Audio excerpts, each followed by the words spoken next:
So I was really waiting a little bit for other participants to join with this session. Okay.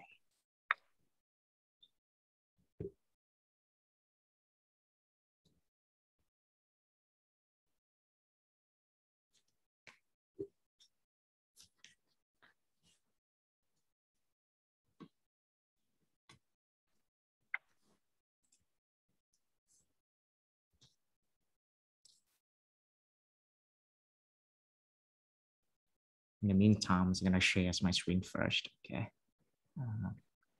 Yeah, that's fine. Right. Should we get started now? Yeah. Okay. Okay, we're going to start right now. So Okay. first of all, I would like to say thank you so much for joining this session. I know you guys have many options to go for. So once again, thank you so much for selecting this session and join with us today. So okay. Good afternoon, our presenters and participants. Welcome to the virtual VietTESOL International Convention 2021. On behalf of the organizing committee, we would like to thank you so much for your participation and contribution to our annual convention success. We are Vanang and Tu Trang as a presentation for moderators.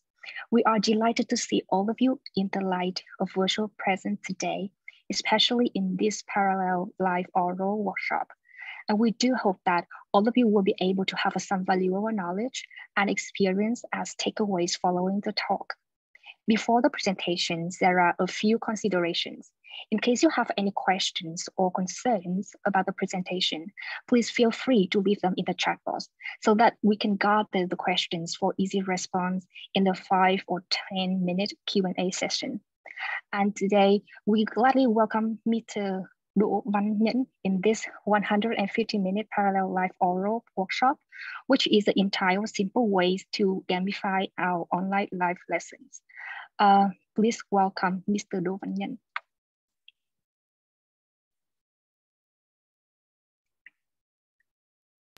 All right.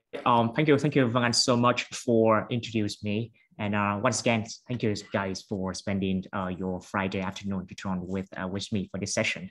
I hope that you're going to learn many valuable knowledge, and I will try my best to share with you what I know about how to gamify the online lesson. So a quick introduction about me. My name is Harry. My Vietnamese name is Nhẫn. It's been patient, and I graduated from Cambridge University. In the past, I worked for Zalo as a product marketing manager. And after that, I moved to an edtech company from Indonesia called Ranguru. It's one of the largest edtechs in South Asia. Into 2018, I also established a company called Tutoring, which focused on teaching English for young learners aged from 6 to 12 years old, living in like suburban area. And tutoring is also was also featured on some tech magazines such as like Tech in Asia. At the moment, I also work as a strategy director for ClassIn in Vietnam. So that's a little bit background about me. So you can get a picture about who is this guy talking to you. All right. So let's talk in a bit about ClassIn, because in this session today, most of my content were built on ClassIn. I know nowadays we have different tools to teach online. We could use Zoom, we could use Google Meet, Microsoft Teams.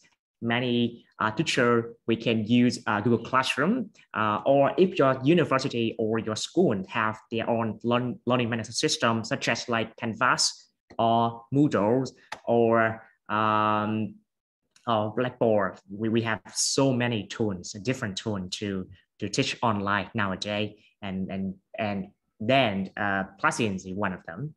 So what makes ClassIn is different from other platform is we design for for education. We know like Zoom and Teams and Meet is quite really popular for many teachers to teach. However, originally those platforms were designed for online meeting. So so that is the reason why ClassIn was born, because ClassIn was the only one platform designed for education for teachers who would like to create the interaction and engagement when they teach online. So in short, you can imagine ClassIn is similar, like a combination of Zoom, Google Classroom, and Zalo together, and it's just one-stop shop solution.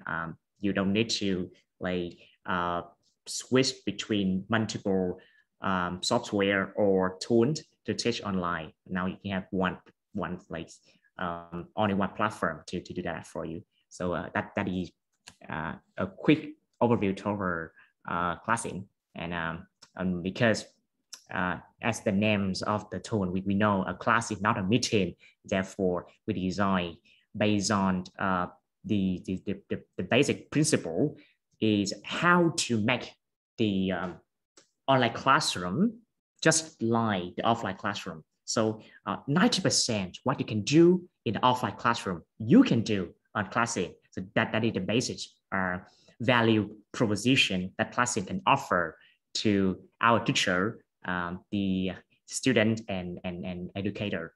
So there's some client that we are serving in Vietnam market at the moment. Technically, ClassIn works with most of our clients are leading education company or ClassIn university. ClassIn quite a little bit picky because it requires skilled and investment to start. So currently we not really a massive audience platform, but we target into like a top level education companies such as like ISB from UEH, Ho Chi Minh University of Technology and Education, University of Technology. We work with some private tutoring companies like Yola, Học Mãi, Techie, EduBR, Vui Học, and some other biggest players on like young learner education, such as like Pop Kids. We also partner with many local companies like Pearson offers University Press, British Council, and popular MS like Canvas, Blackboard, and Moodles, and at the same time, we in Asia markets we are also serving like One Just English, Education First, I Can Read, etc. Currently, ClassIn was established its presence in 150 countries, and we are serving 20 million students every month. So this is a quick overview over ClassIn. Last year in 2020, ClassIn was nominated at top 50 global edtech. So that is something I would like to introduce with you guys about ClassIn, and because the platforms that I mostly use today, ClassIn, and most of content were built on this platform as well. However, don't worry if you don't have ClassIn, because I will try to suggest some alternative that you can use to perform the same action. Of course, it will take times and inconvenient for you when you need to use different tools. But however, there's still also an option for you. If you don't use ClassIn, you can use other tool to achieve the goal of gamification online. So let's start a bit with eye-breaking activity, because I would like to learn a little bit about you guys. Want to learn more about the birds on the audience gonna listen and join the session with me today. So I would like to share the link in the chat box. So this is Mentimeter. So could you tell me a bit about where are you from? So please have a look at the link I share in the chat box. Could you open it And you can type the answer, like where you get from. Oh, okay, Ho Chi Minh City, Vĩnh Long, Sóc Trăng. All right. Yes, most of them in okay, Cambodia, Hanoi, okay, Laos, okay, Long An. Yeah. Wow. So like Nghệ An. Okay. All right. Interesting. And okay. I see. So the location is really diverse. Beside Nghệ An, where Vinh University is the host of the VietTESOL conference this year, we also welcome many participants from Cambodia, from Laos, from India, and also the participants from the South Vietnam, like Vĩnh Long or Ho Chi Minh City or Long An as well. Okay, thank you so much. Thank you for sharing. All right, so the next question I would like to know more is which grade are you teaching now? So, okay, so could you tell me a bit like your like teachers for kids segment or higher education or K-12? So I can customize my presentation based on your background. All right, 5%, 6% from higher education. Okay, and like 5 people from K-12. Okay, all right. So higher education and K-12 is quite the most popular one.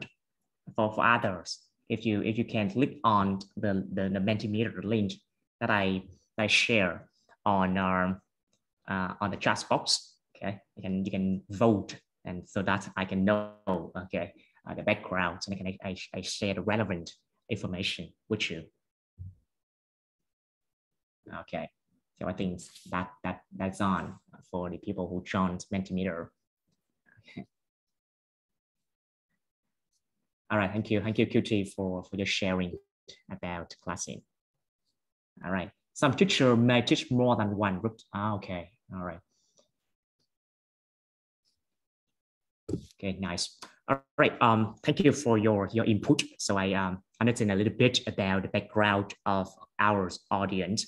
Technically, because because of my previous experience and because of what I'm doing at the moment as the fathers of tutoring, the platform for online tutoring for kids. Therefore, the content today a little bit, I use many examples from English for young children. But however, I know that some guys also teach K-12, and there's some teachers are also teaching at higher education. Therefore, I try to diversify the content a little bit. Okay, so yeah, let's start with the first one. Okay.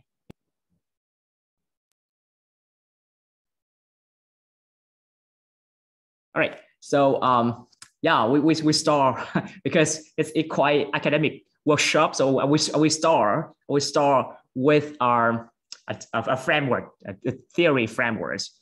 This is the kind of learning. So this framework is talking about what is the knowledge retention based on different type of learning.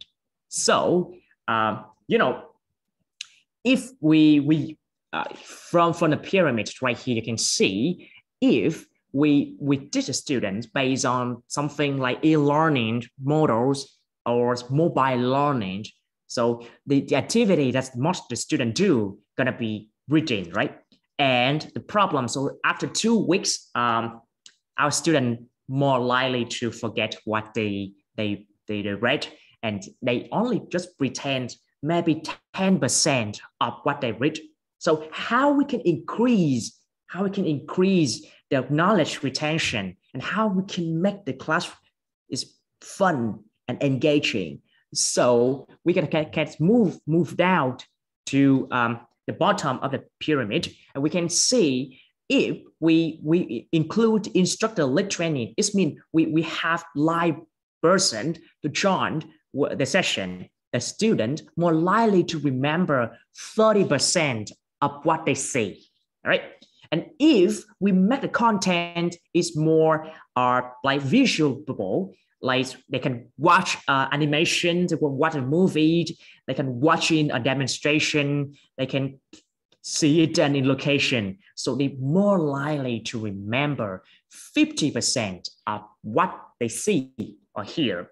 And of course, one of the best way to have a student retain the knowledge better is encourage students to participate in a discussion or let them to give a talk, because as the study showed, like the student will remember 70% of what they already say and share or they already discussed. And the best and one to help a student to retain or earn the knowledge is like they can do the presentation, they can work in practice doing the real thing, because they're more likely to remember 90% of what they do. And by doing that, we can make it by different activity. Like we can give them an exercise, we can give them the labs, we can create a communities where they can have opportunity to do the right thing. And one of them is gamification. Okay, so one of them is gamification. So in short, the gamification is more likely to help the student to remember the knowledge point better than the other ways, according to the different study. And in addition, gamification also encourage the student to engage in the class more than just like one-way presentation. Just like what I'm doing right now is a little bit one way. So you guys could be distracted or do something else. So I try to engage you more with the activity in the upcoming minute. Okay, so yeah, that is the summaries of the theory framework. So the gamification is, in short, is more likely to help the student to retain the knowledge, remembers what they learned better, and also one benefit of gamification is make the class engaging. What is the most problems that's many teachers when they teach online they experience or they suffer from. So when everyone they move online, normally they bring the knowledge of their offline classroom and the slide, the content, everything of the offline classroom to online. And as a result, it's not work, because the student have different environment. They can study at home. They can study with you and then watch YouTube on their mobile phone, right? Or they can study with you at the same time talking with their family members. So the environment is totally different, and the battle, the war to get attention from a student becomes more challenging than ever. So gamification somehow is also the way for you to engage a student, help the student to find the lessons more interesting. And also at the end of the day, is we have to improve the effectiveness of the lesson. So gamification in general is we use the game element in non-game contests, such as like teaching contests. We use the game of thinking, the game logic, the game mechanic in the non-game context to engage the students solving the problems.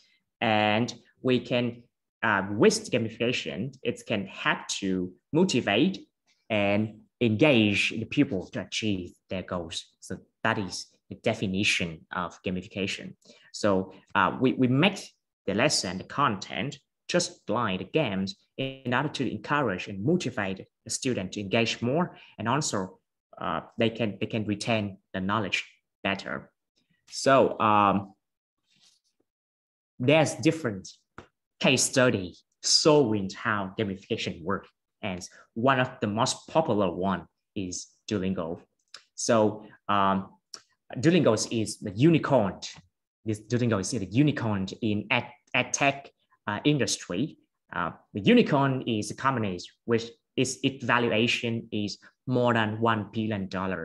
So how Duolingo they engage the student to learn on their platforms? As you know, Duolingo help the student to learn different languages like English, Japanese, Chinese, and even Vietnamese. So how they can keep their user to engage with their lesson? No teacher, right? So normally the completion rate is going to be dropped significantly. So how they do that? When it comes to the completion rate, do you guys have an idea like what is the completion rate of these MOOC courses?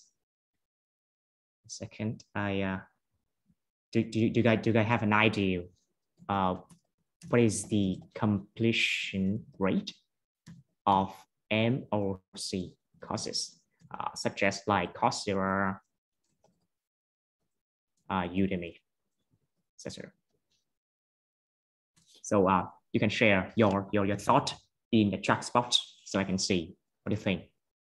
How many percent will complete the cost on those platforms like Coursera, Udemy? What do you think? So you can share your idea, your opinion on the chat box so I can see. All right. I never heard of it. Okay, Miss Hoa, 90 to 10%, to 100%. Okay, nice. I have no idea, so please go ahead.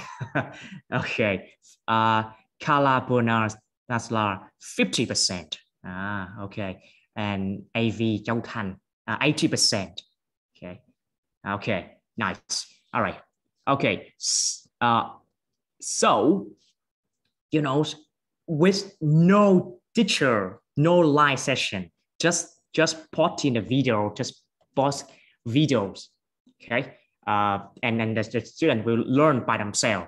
The like what Coursera, Udemy, or Google site they offer. So the completion rate is about 7%.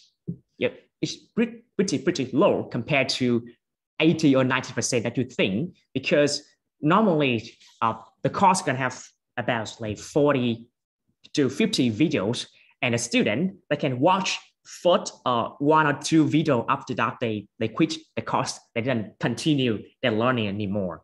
So this is a challenge for Duolingo as well.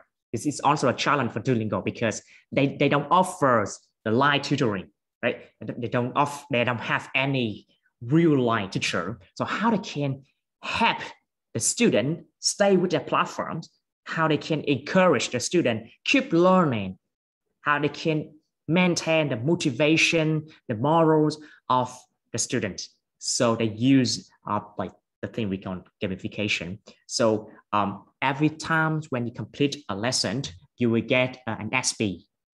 Okay, and you can earn a currency called Blink Lot by like completing an exercise or have to answer other questions from other students on a community platforms. So there's different way for them to earn the currency, and by having this currency, they can do some like purchase on Duolingo store. They can buy skin, they can buy the items on those ones, and they also have the point system and the leaderboard. So you can see who is the rank, your ranking in your country, or your ranking compared to other players. And every time when you complete one milestone, you can earn badges, like a little thing like this one. So it will recognize your achievement and then encourage you to achieve higher levels. And they also create many challenges for the user, such as like you need to they challenge you to keep learning within 7 days non-stop. So they encourage you to log into the system every day.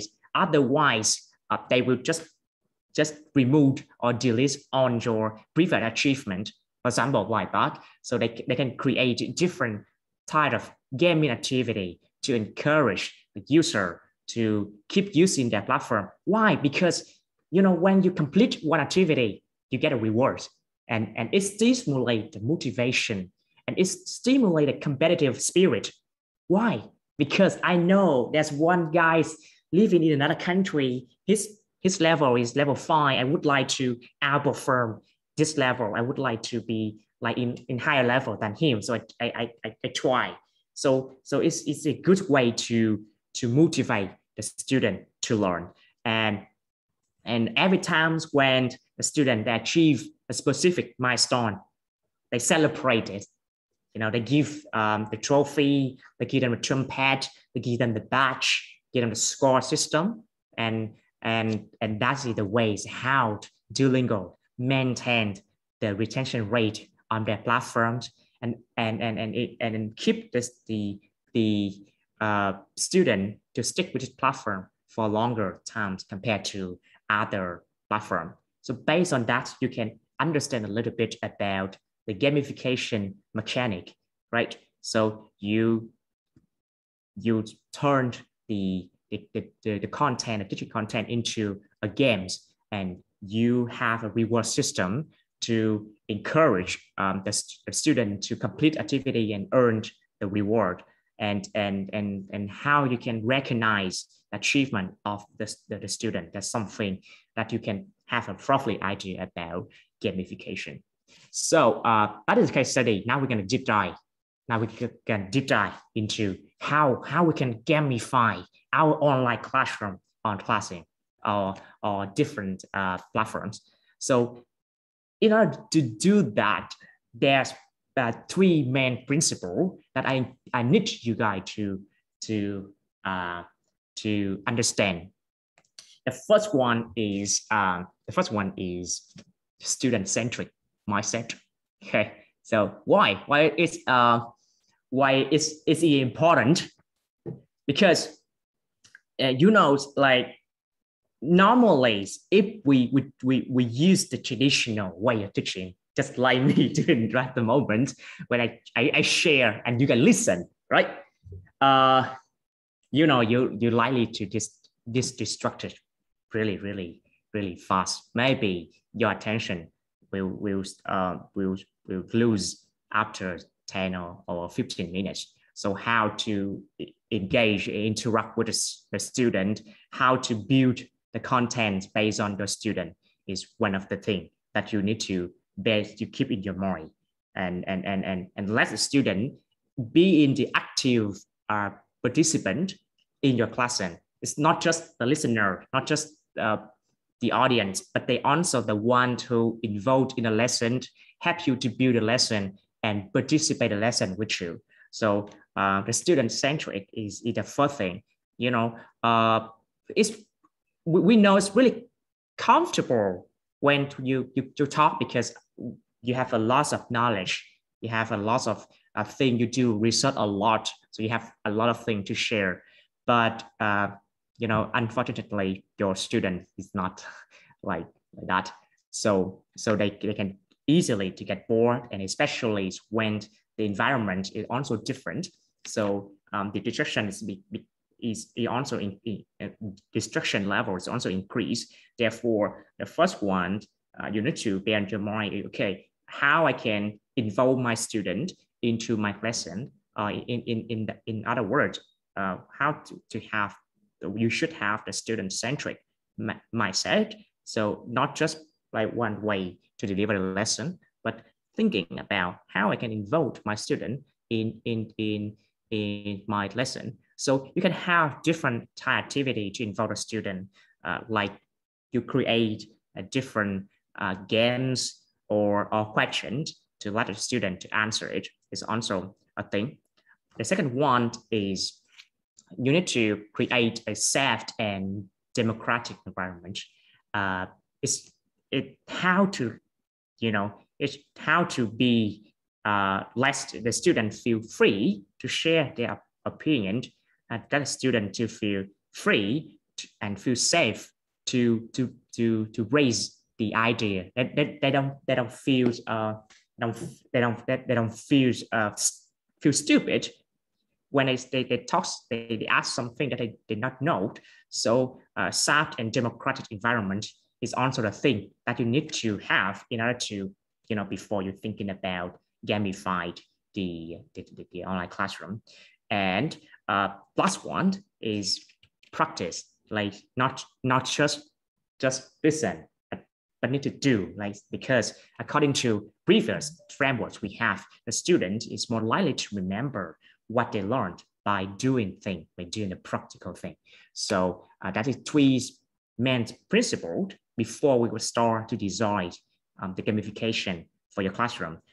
We need to think, okay, how I can let my students involve more.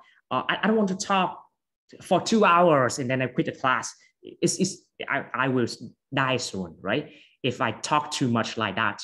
So how I can let my student to talk more, how I can let a student to do, like, spend a lot of time in the class, do from different activity. I don't want to talk too much, but let my student talk, let my student do activity.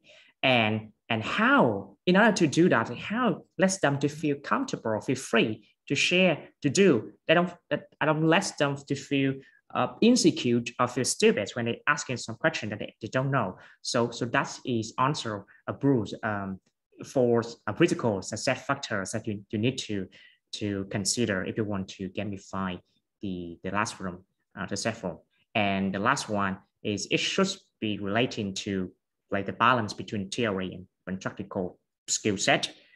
Let them to practice more, to doing more, not just like listening. All right. So so in order to gamify, that's one. We have a framework that called learning gamification framework by Copeland, and by this framework we have 3 different levels. The first one is content gamification. It's mean how we can gamify the content. Okay, so make the content into a game. How will you do that? Okay, the second one, the level 2, is system gamification. So how we can design a system to have the gamification keep going. Why is it important? Because, just imagine you have a content, you create a game, you encourage the student to join, such as, like, we have Kahoot and encourage the student to join Kahoot, right? And we have some winner and we celebrate, and that's it. That's just for one lesson. But what happened for the next lesson and the next lesson and for the rest of the semester? So that's why the system gamification, they jump in, they plays a role for keep the gamification consistent and meaningful and relevant. It's not just you gamify, you create a fun games today, and those results will, like, nothing to apply in the future. So the level 2 is how you can keep the gamification sustainable with the system.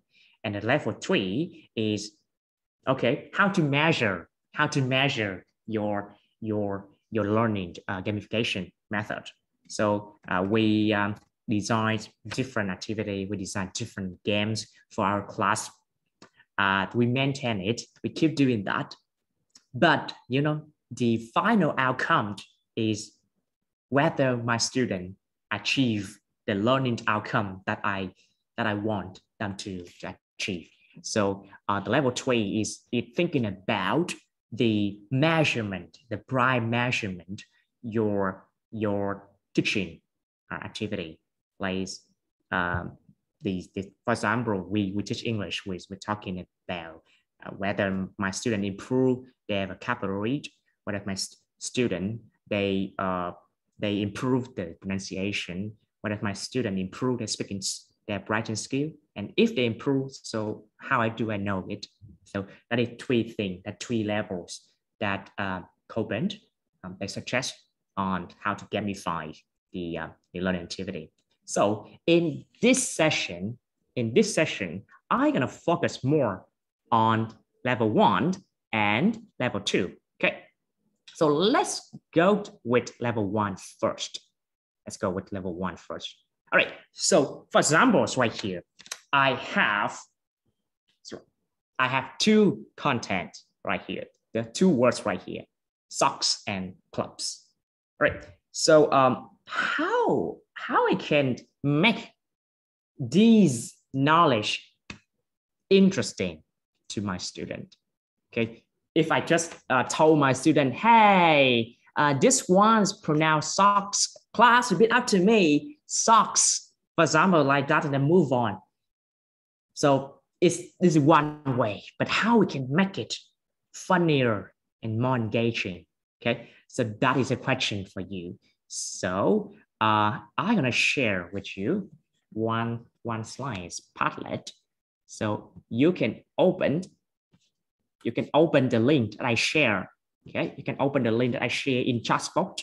You open it, as we open the website, you can type, you can input your idea. Okay, what activity, what content type, what activity, what games we can do to gamify for example, these two vocabulary. So how we can make like teaching those vocabularies is more is funnier. So you guys can open the Padlet.com link that I share on chat box, and you can input your thought. So I can give you guys about 3 minutes to working on that. Okay. So I'm gonna give you guys 3 minutes. Please help me to open the link that I share on chat box, and then you can input your thought, your opinion about, okay, we have two vocabularies like this, socks and clubs. How we can gamify, how we can make it apply games in this context. Okay, so just open the link and share your idea with me. In the meantime, I'm reading it. All right, so I see 2 persons already share. With time means students run to pick their socks. Okay, nice. Matching words with picture or definition. Okay, nice. It's also really brilliant. Drop the right picture to the right vocabulary. Interesting. Okay, drop and drop games. Okay, interesting. What else? There any other ideas how we can apply the games in this context? Coloring the picture of the sock and the lobs. Wow, interesting. Nice. Creative. Handman. Okay. That's right. Okay, what else?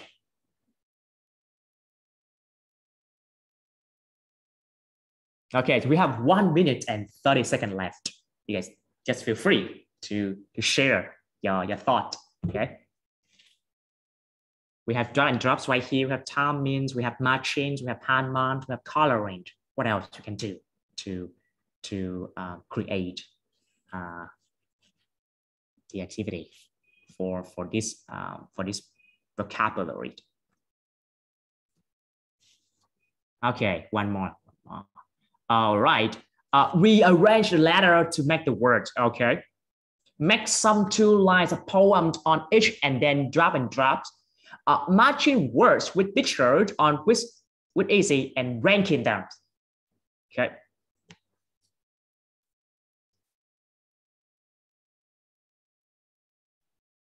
All right. So fill in the blank. Okay. Nice. Word search. Interesting.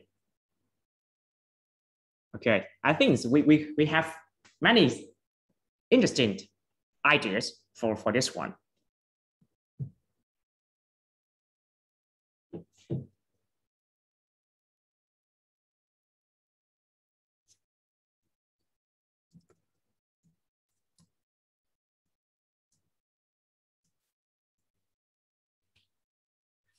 Okay, thank you. Time is up. Time is up. Now, I need you guys to spend three more minutes to help me. All right. Now we have an idea. Okay, I'm gonna do matching. I'm gonna do like fill in the blank. I'm gonna do word search, right? So how I can let all of my students do that online, right? So fill in the blank. How I can handle my assignment to my student. How I can let all my students to participate in the activity online, right? Because remember to the principle on that I shared previously, we need to have a student-centric mindset, right? So what tools or what teaching tools that we can use to organize the activity? So please share with me on the second part of the same Padlet. I just opened a new session, which what tools can we use to do that? All right. So I'm gonna give you guys about 2 or 3 minutes to share. Near popped live worksheet. Okay. Visit work one. Use a random website that provide a tools to create one. Visit Kahoot Quizlet. Okay. So Kahoot and Quizlet is quite useful for fill in the blank, right? For multiple choice question, right? So does it support for drop and drops? How about drop and drops? Or rearrange the letter to make the words, for example, something like that. So any idea, any tool that will help us to do drop and drops or rearrange letters?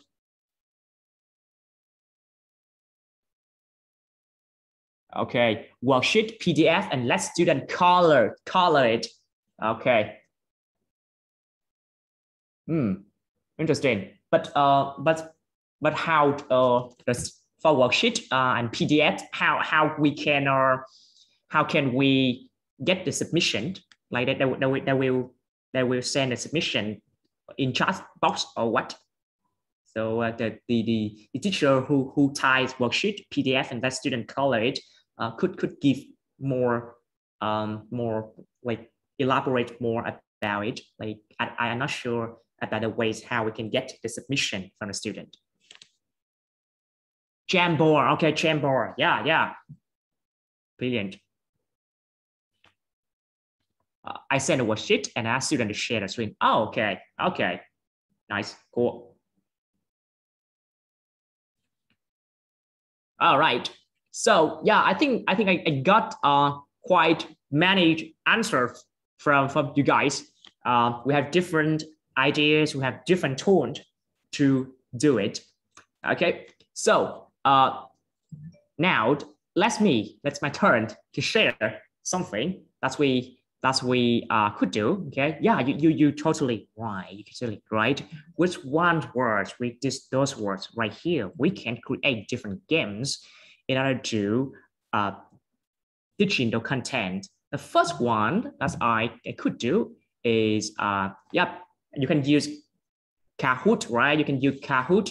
You can use Quizzes to create a games for the student to choose. Or for example, on ClassIn, I can totally create a game like this one. I have a question. I can place the audio and ask my student which one is correct. So it's just like multiple choice question. 1 second, I need to make sure that I already shared my audio. Okay, I need to turn this off. All right. So for example, right here, this is ClassIn, and second. Okay, so for example, right here on ClassIn, like you mentioned, you can create a wish from the student to remember. So you can store. I will start. All right, class. Remember, for this game, you have to listen and choose the right answer. Which box has socks? Socks. Okay, so I can deliver the question to my student. and my student can answer on the platform just like you can do with quizzes, with Quizless, with Kahoot. That's what you can do. But I remember for Kahoot or quizzes, if we have more than 25 students, we need to use like Kahoot Premium to use, right? So the more tools that we use, we're gonna have many limitations we need to pay. So please bear in your mind about it. All right. So right here on ClassIn, that activity I prepare in advance of ClassIn. So I share to my student. I got the answers in real time. I know how many students he answer, and I can know which one he answer, which one he not. And, okay, I asked them to answer again. So the three students already answered, and they got the results right here. Okay, so the next one is, when I press end of answer. When I press end of answers, the student couldn't answer anymore. And then, when a student answer correctly on Kahoot or Quizless, we can give them the reward, right? We can read them the reward. So on ClassIn, similarly, we have a reward system to give them. So it's right here, there one trophy button. I click on it. Just would like to make sure that you can see my screen. Are you guys actually see my screen? I think not, right? I think not. Once again. All right. Can you see my screen again? Yeah. Sorry. I turned off, and then I think I shared wrong screen. All right. So let me do it again. Let me do it again. With the first one. Okay. You can gamify the content with multiple choice. You can use Kahoot. You can Quizlet. You can quiz easy, whatever. Bear in your mind, it means the student need to open another browser, and then those platforms also some limitation about the numbers of participants who can join the activity. All right, so click on start. All right, class. Remember, for this game, you have to listen and choose the right answer. Which box has socks? Socks. Okay, so I can start the question and ask my student to submit it. And at the same time, I can get the real-time result, how many students already make it, submit the answer, which one is not. So it's right here, for example, I know that one student in my class have an answer yet, so I can shout out her name. Nam, please help me to complete the activity. Okay, please pay attention, because I know, okay, this student is not really focused on the lesson. So I will call out her name and ask her to perform an activity. All right, and then I can see which student answer. Which one is the fastest one, which one is the slowest one, whether it's correct or not. I can ask my student to come and explain why you choose this option, because we need to create a safe and democratic environment for the student to play the games. Even though I know she was wrong, but I would like to listen to her explanation. Maybe she have a different idea. Okay, so then I press end of answer to finish, and then the next one for gamification is reward, right? So how we can reward the student, right? Because on Kahoot or which is they get a scoring system, right? And so how we can make the scoring system standardized and unified in one platform. So for example, on ClassIn, when the student performs something correctly, I will give them a trophy. Okay, I'll give them a trophy. For example, right here, I will reward on the participating student. No matter they answer correct or incorrectly, I will reward them. Okay, or I can have another option, reward correct answer student only. So just the one who participate the wish and have a correct answer can get the reward, because I want to encourage the student to participate more. So I will just reward on the student. And then you can see right here that we have one little trophy. This little trophy is right here. It indicate that this student got one trophy. And then, you know, the reward system is quite help me to give the trophy or reward to the student, not just for the wish, but if they answer my question verbally, and I think, okay, that's correct, I can also give a trophy to them as well. So by doing that, you know, I have one reward system to determine the ranking between different students in class. So it's right here, I click on a work list, and I can see the list of my students and the numbers of rewards they have right here. We have a leaderboard to see which one is performed. All right. So yeah, you can use Kahoot, Quizlet, of course, to do. Okay, but the point right here is besides activity, we also need to have the standardized reward system. So not just for this activity, but also for other activity. For example, if we have Kahoot, so besides which activity, if they do something else like coloring, how I can give rewards to them. So that is one thing that you need to consider, like have a standardized rewards for different activity is also important. And then, okay, we can have like drop and drops activity. So for example, it's right here, I have a question, right? I have questions right here. So I can let my student to drop and drop, okay? Do activity like drop and drop. You can use work wand, you can use book widget. It's also a tool that you can use. We have hundreds attack tools that we can play around. In this case, on ClassIn, I'm using one thing we call the Blackboard. So I can choose the student to do the activity. For example, one student, they raise their hand, and I can authorize this student, and the student can see the pictures right here and can help me to drop and drop the right word to the blank. Right. So right here, the question is the lion is written on the sofa. So please choose the correct one and drops. Okay. Yeah, correct. And then if they answer correctly, I can like give the trophy to, you know, reward the positive action to reinforce this action, encourage other student. You know, for example, like this student just have one trophy and that student have two trophy already. So this student will feel, I need to get the same trophy like my classmate. So they will have a motivation to jump in the challenge as well. And then I can just authorize them. So when they authorize, they can just move the objects or something around on the board.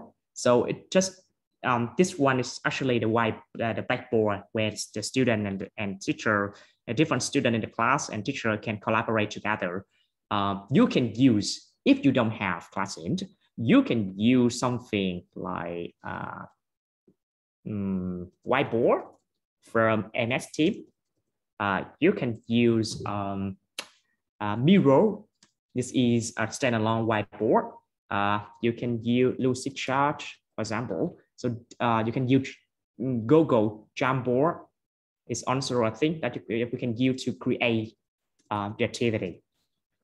Why it matter? Why drop and drops matter? Why don't just call my student? Hello, QT. What is the correct answer? Why I don't do that? But why I ask them to drop and drop? Because I want them to do everything they want. I want them to move their body, right? I need to do. They use their hand? They can stand up. They can run around. They can have the energy. I don't want them just sitting there. I want to do some activity with their mouth, their hand, etc. it needs to move. By doing that, they will be more focused than just I call that person and that's an answer. It's okay, but you know they will be more sleepy if they keep doing the same thing over and over. So we need to diversify the content as well. Okay, and coloring. Yeah, coloring. We not just give the multiple choice. It's not just like right or wrong, but remember the one principle that I mentioned before: safe and democratic environment. So I can create environment where my student can feel free to be creative. So I can allow them to coloring the socks. By doing that, they could remember the words better. So I could break the class into different rooms, and I assign. In this case, I will use one feature on ClassIn we call small blackboard. I choose drawing board, okay, and I draw the picture here to their to the board, okay, and then there's one function for me. It's called handout, okay. I press handout. So now my student, they will get this picture and then they can start coloring on that. Okay, so all my students in my class, they have a tool already. So they can start coloring. I will know which student is do this task, which one is not. Because if they not, then nothing's right here. If they do something like coloring, you will see I choose ClassIn Hotlight, and I will see this person, he start to coloring. He start to color the sock. Okay, so I think you can see because I logged in on the mobile phone for him, and I can do that one. I can start coloring the socks on mobile. Okay.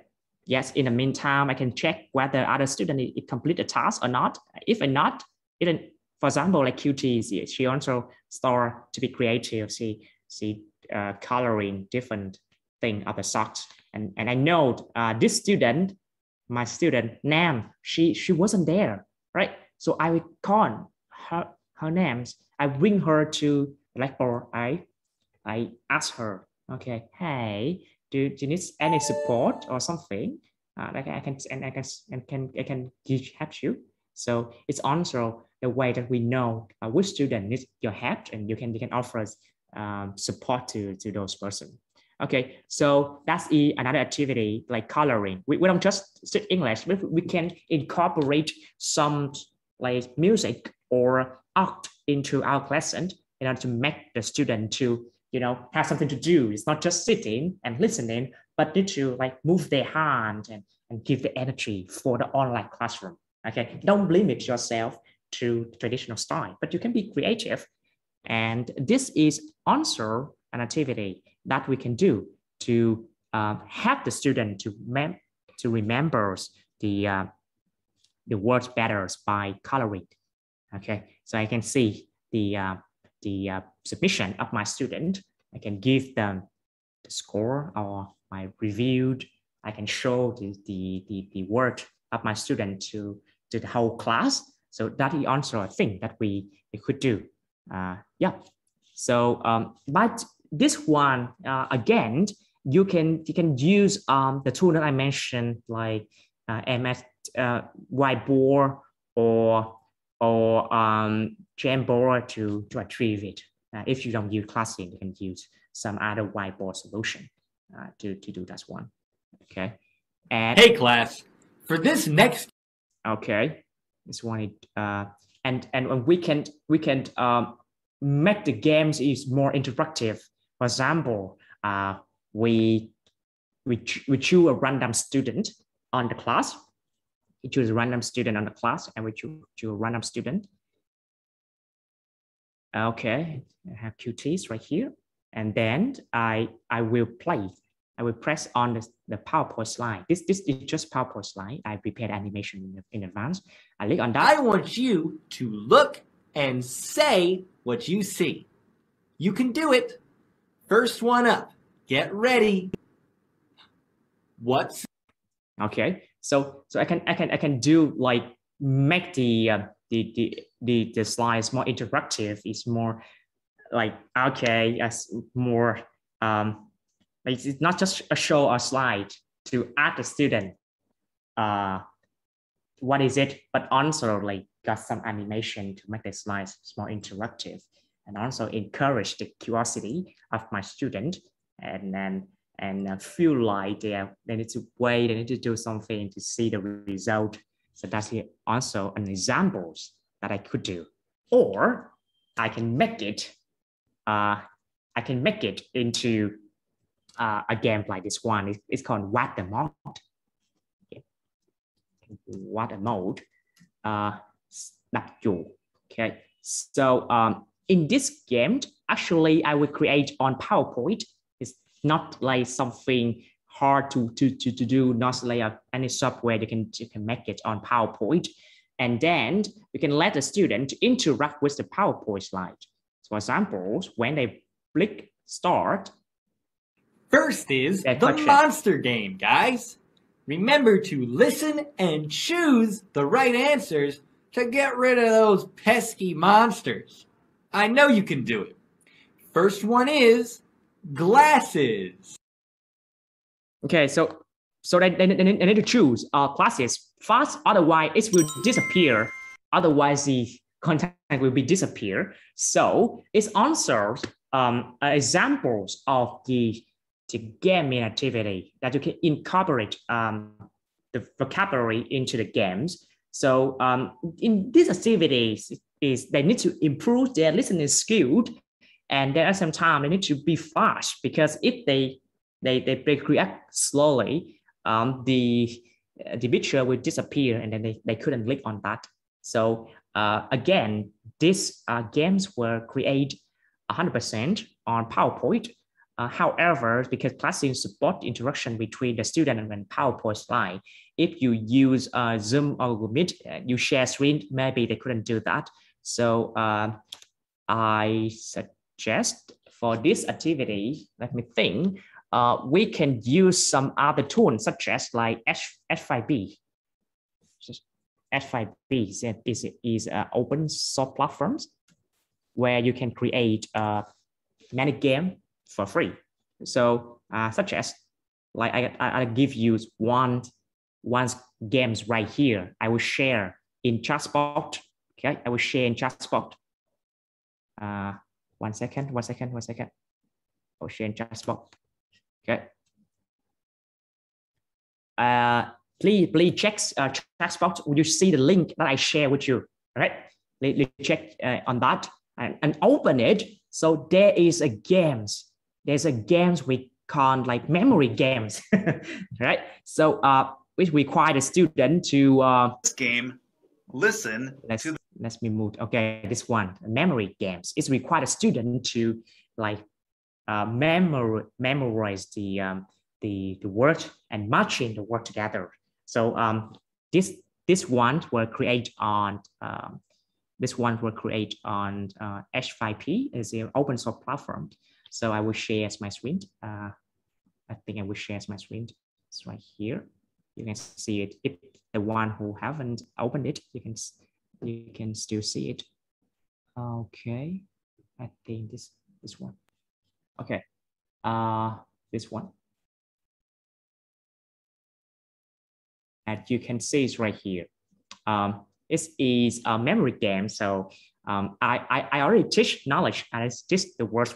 Now so I make it more engaging with this game. So click on this one, you can say, okay, this one is fast, and then I need to looking for the right vocabulary that's matching the verbs, the word with the image. So this one is not correct. So I find another one. This one is belt, and it's to find something. Vet. Okay. So vet and vest. It's right here. This one. This one. Tie. Okay. Scarf. This one. Okay. So you can play these games by click on the link that I share with you in in Jasbot. Okay, yeah. So that's it. I need turn the card 18 times to complete it. Okay, but that's the answer, an idea that you can do to gamify the content. All right. So now you guys on see the example. So what is the principle? What is the rules behind the game, the activity? What this one behind it? So it's simple. The basic principles that I would like to share with you is the first one is our students have really low attention span. For adult students, they could have like 2 or 3 minutes. They can focus on what you say. But for the younger learners, like kids, their attention span is just about 15 seconds to 30 seconds. So we need to break our learning point into small pieces. For example, just 1 to 2 vocabulary like that, but I can create 4 or 5 activity to reinforce the knowledge. So you can break the learning point into small pieces and let the student interact with the content continuously, right? And low working memory. Low working memory is mean, what does it mean? It means like their RAMs. You can refer like their RAMs, their random access memory card, their RAMs is low. So it means they couldn't remember too much within a short period of time. Therefore, we should use like space repetition to increase effectiveness. So space repetition, what does it mean? What is this idea? Okay, so this one is the thing that's Quizlet. If you use Quizlet, you maybe you used to see this one before, or if you use Duolingo, or if you use Duolingo or some other learning apps like Bushu or something. So that they use the techniques called space repetition. Okay, so what it actually is? It's mean, so if the student they answer this one correctly, let's move to number 2. Okay, so if they answer the question number 2 incorrectly, just move to level 3. Okay, just move to box 3, question number 3. After they answer box 3 correctly, we will return to question number 2 and repeat again. So why? Because if they answer question number 2 incorrectly, we give them the answer, right? We correct them, we show them the answer, and then we ask them to do it again. Maybe they will answer correctly on that time, but 2 minutes or 5 minutes later, we ask it again, they will not really remember. So spaced repetition is allow you to repeat some incorrect question not discontinuously. So let me try to paraphrase the definition of this one. Okay, so for example, one student answer question number 1 correctly. Okay, if they answer correct, just move them to the next one. Okay, and then if they answer question 2 correct or incorrect, I don't care. So just let them answer and move to number 3. Okay, and then let's move them to number 4. But then on number 4, I can decide something to make sure the student understand question number 2. So I can, when I finish question number 4, I can repair one question to examine the understanding of question number 2. So I can make it for you right here. So this one, the first one, they for example, they pronounce the word sock correctly. So I'm gonna move to another word tie, and then I move to another word vest, and after that I repeat with socks. So it means when we design, we make sure that we repeat the learning points many times. Okay, so right here you see socks were repeated twice. The first one and the 4 times. So by doing that, you know, we help the student to increase their memories. Then we move on with another words like classes. We check the words classes.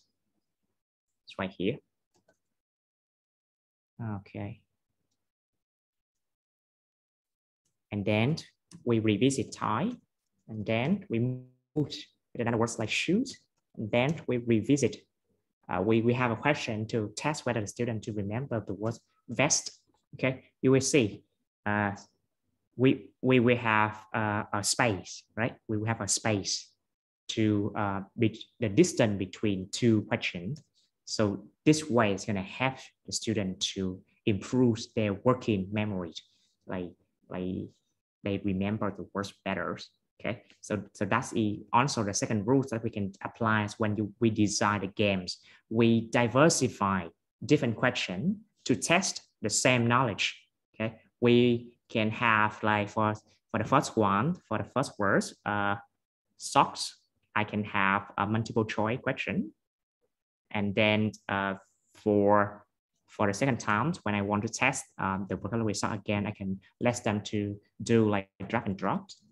So I can diversify the question types in order to test the knowledge point socks.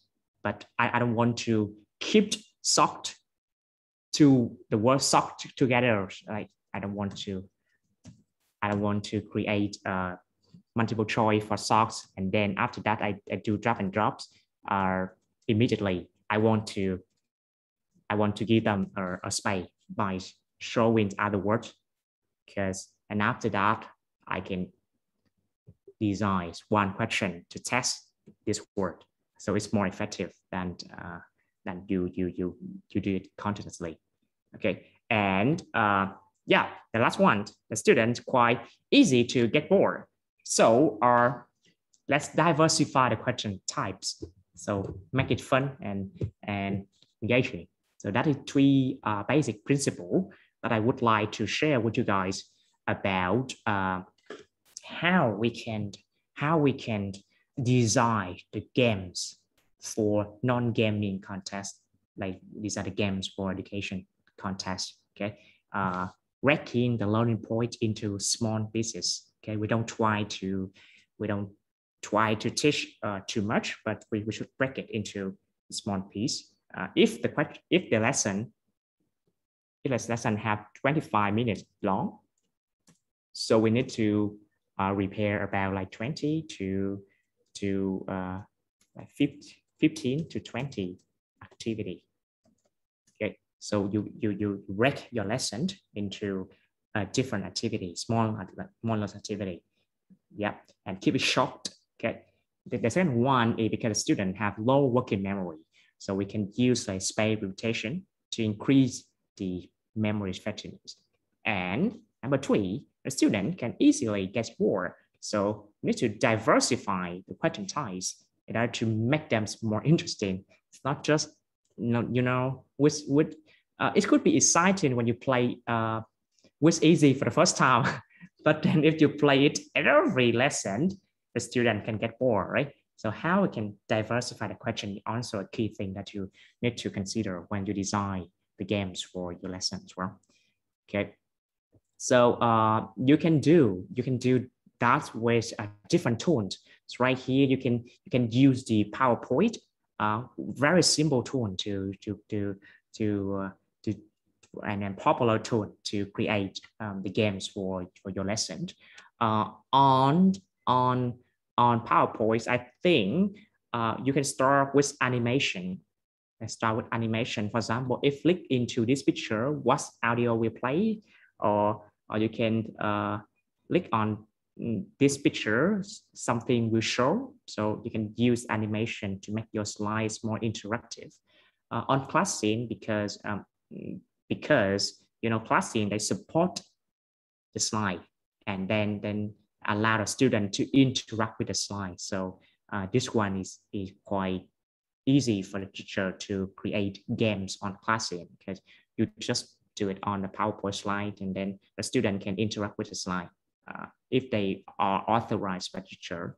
For other platforms, you use like Zoom or Microsoft Teams, I guess in that case, you can choose another platforms, such as, like I mentioned in advance, you can try which are FYP.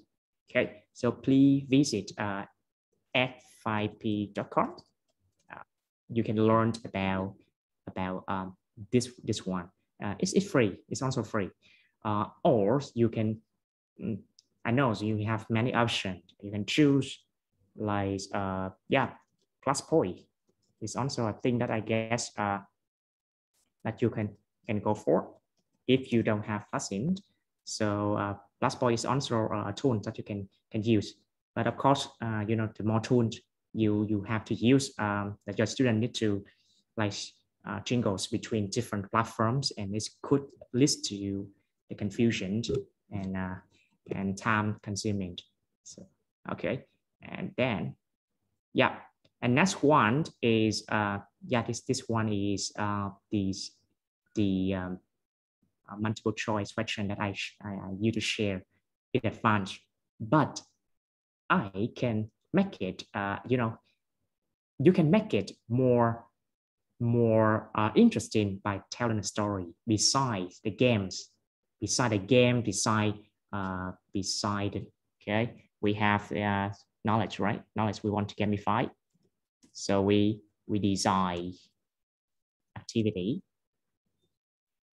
but we have the reward system, so we know how to reward just your student. For example, you use the trophy. You can use trophy, you can use badges, you can use a point to reward your student. All right, but I would like to ask one more thing in design activity. You should have storytelling. What is it? What does it mean? You know, if the student, we ask the student, hey, this one is sofa, this one is kitchen, this one is bedroom, this one is the living room, this one is kitchen, this one is bedroom. Okay, which one is correct? A, B, C. So somehow it's a little bit boring, right? So I can tell a story. I can make it more interesting by adding one thing. It's called storytelling. So I tell, hey, this cat, her name is Mimi, right? And she needs to like cross the river. So there are 3 bridges that she needs to choose.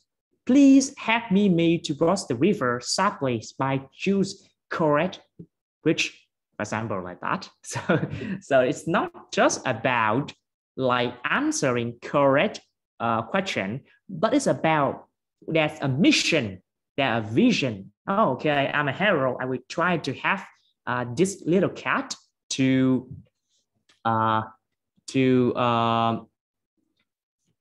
cross the bridge. So when we design the activity, we can make it fun and engaging by telling a story, like make up a story behind that.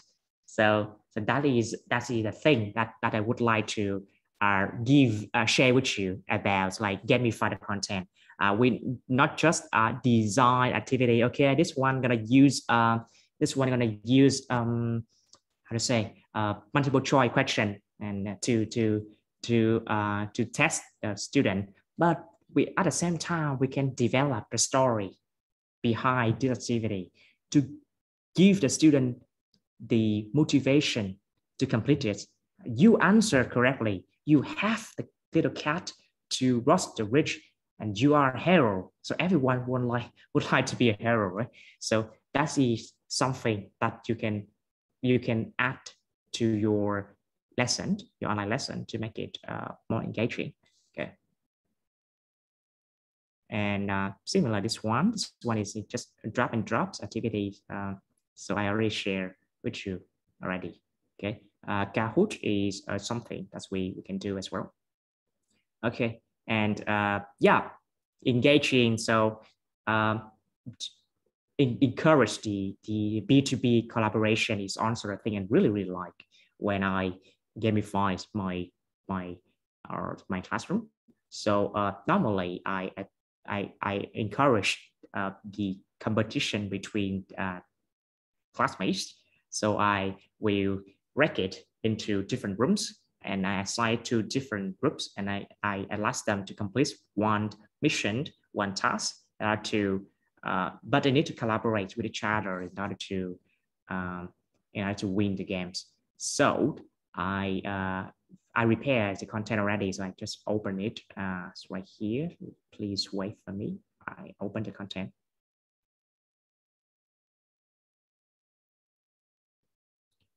I'm not sure whether you see on my screen or not. I think not yet, right? Okay, one second. Okay, right here.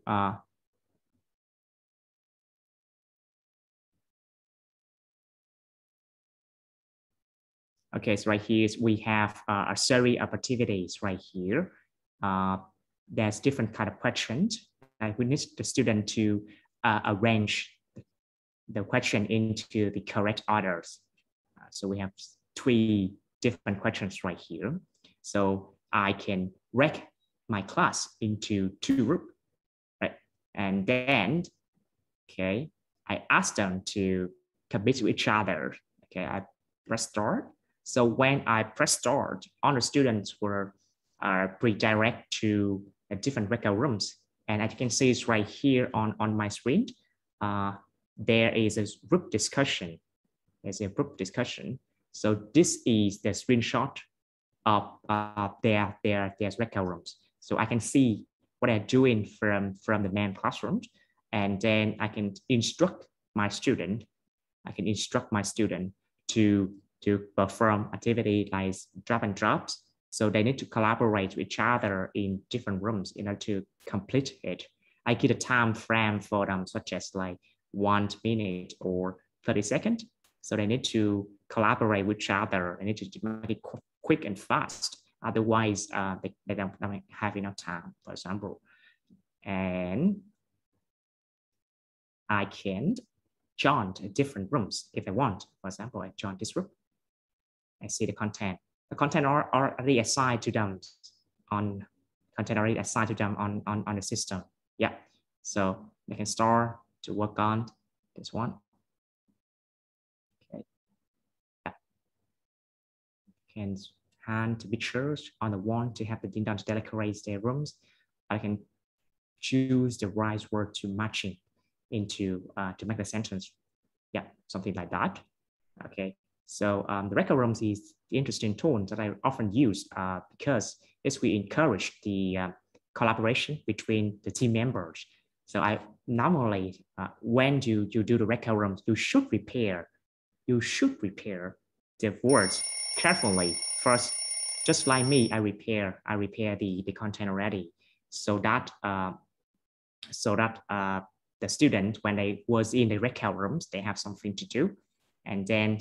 When I finish record rooms, I just press end the question and bring the words. So right here, I was bring the words that the student they just complete in room number 1. You can see it's right here. This is how student in room number 1 they complete. Okay, so I can see that their group result. They can present, they can share. And then based on that, I can give the feedback, the comment. Yeah, so that is also a thing that you can do with the breakout rooms to increase the collaboration between different classmates. Okay. So, but in order to do this one effectively, you need to remember something. The first one is you prepare the content in advance. So I know many I know many teachers, they use the recurrence as a way to practice speaking. So you rent the rooms to different students in different rooms, and you let them to practice speaking with each other. And this is one way, but in gamification, you can make it into like group project where the student need to, for example, solve a problems, matching, or like writing, coloring, drawing, etc. Okay, so I use recurrence for them to compete. Group 1 competes with group 2, group 2 competes with group 3, for example. Not just merely like is the way to let the student to practice speaking with each other, but also we can give them a project where they can solve it, and who is the fastest one could be the winner. Okay, and again we have the reward system. So if they complete it correctly or outstandingly, we can give them a trophy. At the end of the day, we can check the leaderboard to see who gets the most trophy. Okay, so here, remember, that is one way I encourage you guys to leverage recurrence. So prepare the content in advance, okay, and give them the problems so that I can solve, and then we just on that. Okay, so that is the things related to recurrence, and yeah, have a consistent reward system. So when they finish the work, we know how to we can see which one is the winner. Okay, because when you design a system, you need to have these mechanisms to determine the winner. Okay, because otherwise they will feel demotivated. So yeah, consistent reward system is the answer a recommendation for you to do. Okay, as a system that you can use for across the classes, across lessons, and throughout the semester. Okay, someone could ask me, hey, I have new classes, and I just wonder whether is there any platforms which could help me to do that. My answer is yes. We can have some we can have some other free resources for you to leverage this. For examples, right here, I gonna share with you one tool that I really love to do is Dojo. Okay, and one thing I really love to do is Dojo, because with Dojo I can give the feedback to my student for throughout the years, and it's simple to use. So I'm gonna show you guys. 1 second. Okay.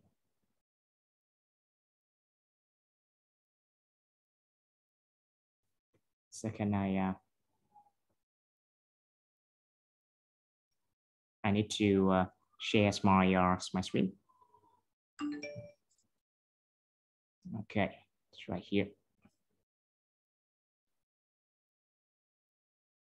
Okay, so if you don't use ClassIn and you want to have one consistent reward system for your class, you can consider Class Dojo. It's right here. So when the lesson is over, the lesson is finished, you can click on this one. You can give the feedback to the student. For example, like the student's really working hard.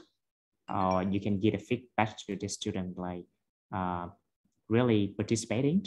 She joins on activities that I teach, or you can give the feedback like, oh, okay, I ask one more skill. Okay, a skill. So I choose the skill I would like. Okay, so for example, this student they learned really well. Okay, so I can ask one skills like academic, and point value is 1. Okay, I press a skill. So now I can give the feedback to my student. Okay. then I can give feedback from my student. If they answer, they complete the task on time and correctly, I can also give the rewards to those students as well. Yeah. So that is how it's work. That's how it's work. So you can have, if you don't use ClassIn, you can also have you can use Class Dojo to create a consistent reward system for the whole semester. Okay, so yeah, and then on ClassIn, actually we can have badges. You can give the badge to the students when they complete the task, or you can give a trophy to the student when they finish the lesson, for example, like this one. Okay, so that is something I would like to share about gamification. In short, we can see it's right here. Right here, so we can see something that drop ups the what I share. Okay, the first one you can see when we gamify, we need to, because the student is low attention span, right? Attention span. So we need to raise the knowledge point, raise the knowledge into smaller pieces. The second one is because they have low working memory. It means they couldn't remember too many things in a short time period. So you can increase the effectiveness with space repetition.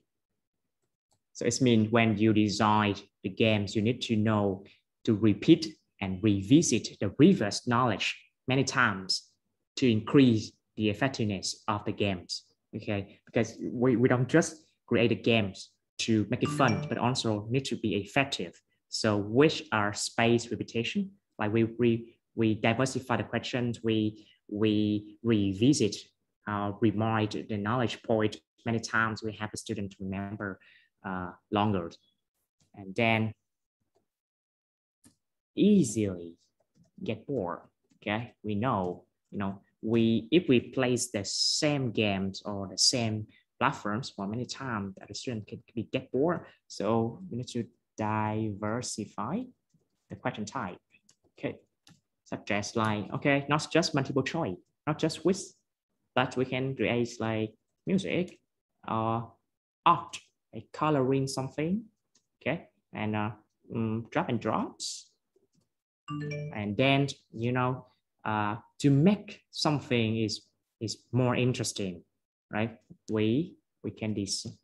Okay, when you design, the storytelling is also important. So storytelling to make the activity meaningful. Okay, so you can don't just merely asking the students complete a task, but give them the reason to do that.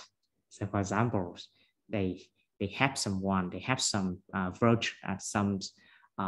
character or mascot to complete some activity. It's also a thing that you can do. Okay, so that is something that you should remember when you design the gamification for your class. And then you should make it sustainable and consistent. Okay, make it consistent. Okay, with the reward system. So in order to keep the student engaging with lesson 1, lesson 2, lesson 3, and many lessons after that, we should have the consistent reward system to track their result. Like you can use ClassIn, you can use Dojo. Is that they offer a reward system where you can keep track your student performance throughout the course or throughout the semester. Because if you just design the gamification for one time, like use for this lesson, and after that it's over, I don't think it's worth.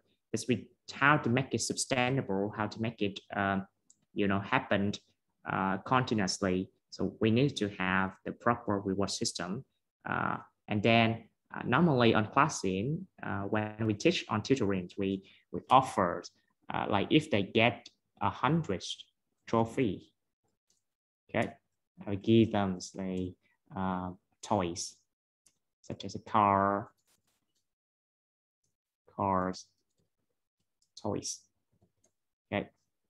Or if they get 500 trophy, so I can like give them storybook. So you can also decide the reward system for your student to encourage them to like earn point and reach to higher levels.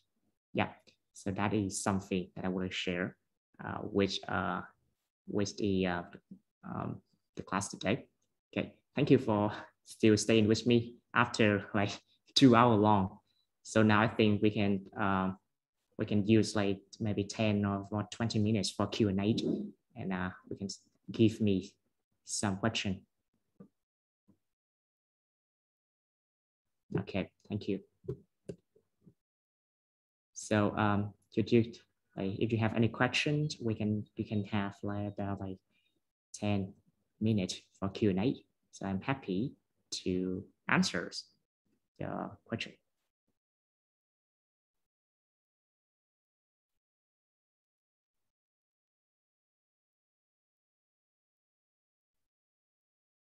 Thank you. Thank you again. Thank you, Soon. Thank you so much.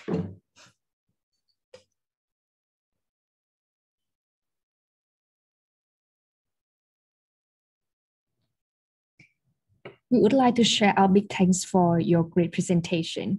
Now we are happy to receive any questions that you may have for our presenter. You can type it in the chat box. Yeah, you can type or you can raise your hand to speak, whatever.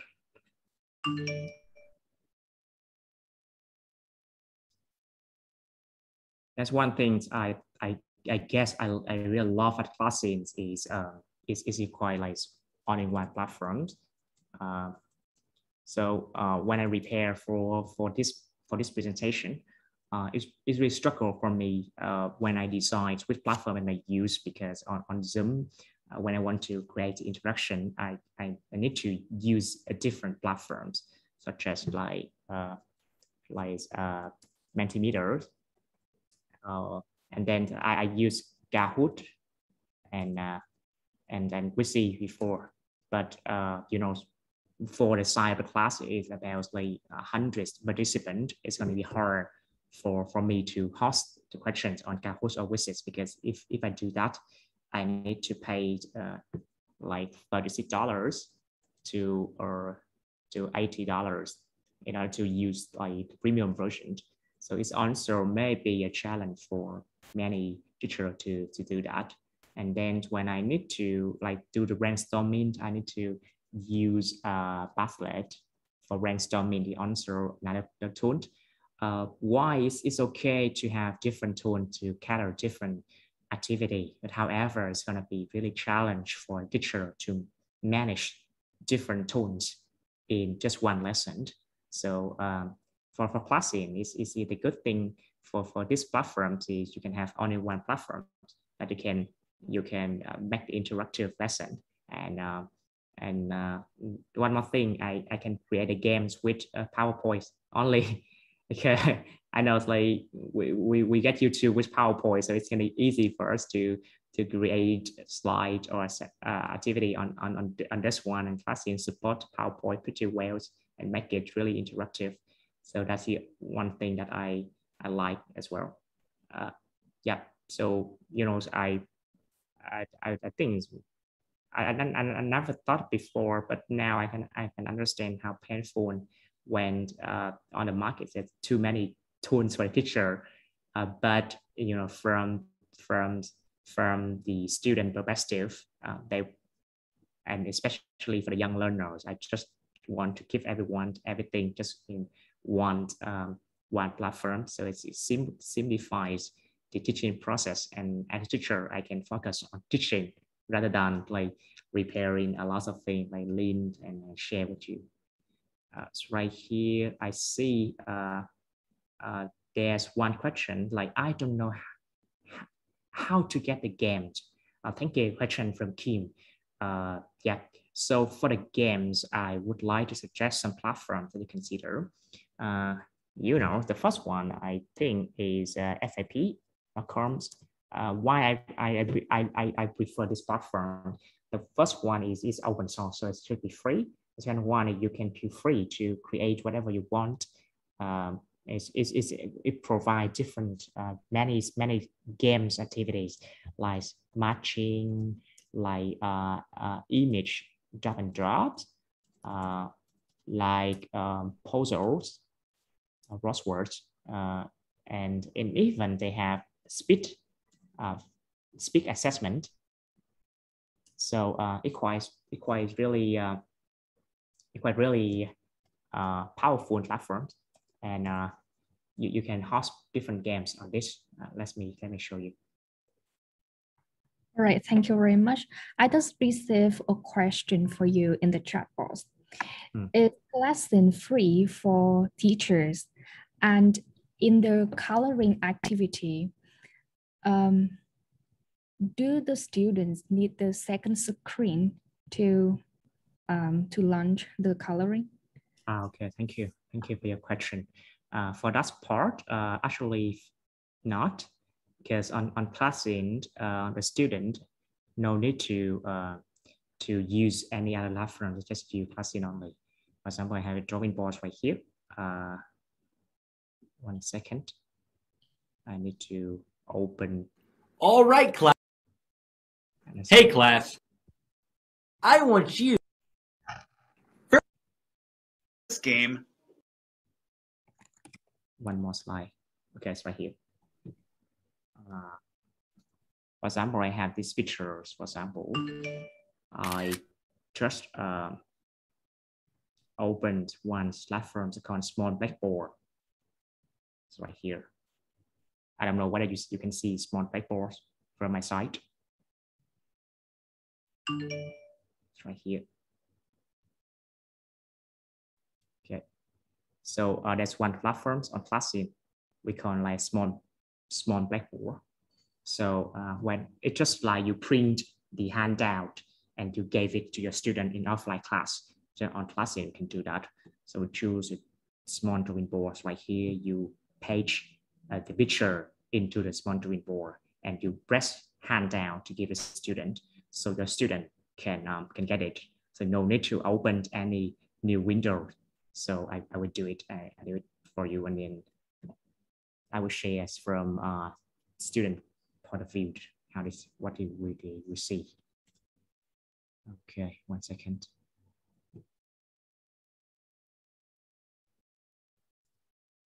Okay. I reinsert the picture first to repair. Then I open the small blackboard. I paste the picture to the small blackboard. I press handout, and from a student, they will see it. Okay. 1 second. Okay, you see my screen, right? So I as a student, I opened ClassIn.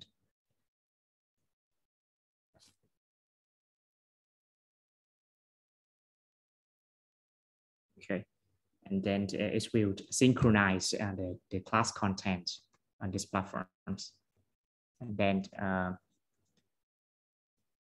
I can draw a door on it. Maybe you can see it because ClassIn stopped you from seeing. Okay,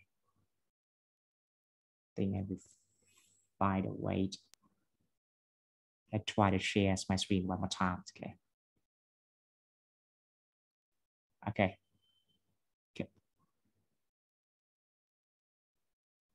Can you see my screen now? No. Black, right? Yeah, it's black now. Yeah. The reason because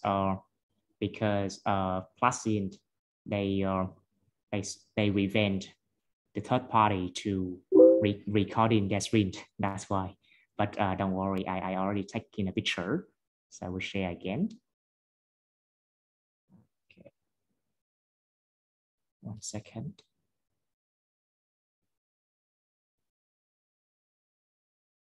Okay, taking the picture already. Let's say it.